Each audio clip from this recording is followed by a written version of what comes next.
वर्तमान राज्य सरकार पर्यटन शिल्प को अग्राधिकार देवाक जाई विभिन्न योजना प्रस्तुत कर परिप्रेक्षी संबलपुर जिला धनपड़ा ब्लॉक कटला ग्राम में ओडिशा पर्यटन विकास निगम पक्षर पर्यटन शिल्पर विकास ओडिशा बैलशिल्प को संयोगीकरण कर एक प्रकल्प हाथ को नि प्रथम पर्यायर पर्यटन विभाग पक्षर 8 कोटी टंका व्यय अटकल निर्माणाधीन community centre scale museum open air theatre stall cafeteria parking आदि निर्माणाधीन कार्यगुड़िकर समीक्षा कर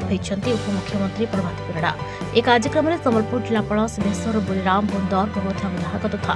सांसद प्रतिनिधि नारी नायक बीजेपी जिला सभापति रामचंद्र मेहर बीजेपी महिला मोर्चा जिला सभानेत्री डॉ सुषमा साहू प्रमुखों समेत विभिन्न विभागीय अधिकारी उपस्थित थे। ए प्रकल्पटी कार्यकारी हेले यह पर्यटक मानक आकर्षण करने मनोरंजन से बेसी समय अतिबाहित करेंगे और स्थानीय अंचल व्यवसाय बढ़ा सहित लोकों आर्थिक स्थिति स्वच्छल हो पार उपमुख्यमंत्री प्रभाती प्रड़ा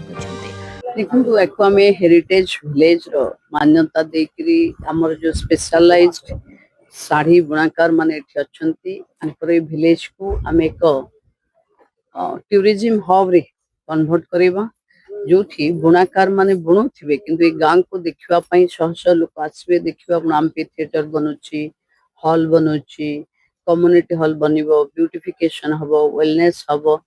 तेणु मु भावुची ए अंचल रे बुनाकार मानकर जो प्रॉब्लम थिला ताकू देशर एक प्रमुख नगरी भावे गढ़ी तोलिबा पई टूरिज्म प्रयास करूची 10 कोटी टंकार व्यवस्था करिछि। मु जने बुनाकार हमर संबलपुरी कलार आम उन्नति पई मु चेष्टा करिछि बते आ अनेक जगह रे तालीम मध्य देके आसीछि तो मोर परिवार माने जे एटा हम बुलिया समाज पई गोटे बड़ प्रोजेक्ट सरकारी तरफ रो आछि सेति पई बहुत नेता मंत्री ऑफिसर कलेक्टर समस्त आसंती। चिपिलीमारू प्रदीप मानक रिपोर्ट हिराचल।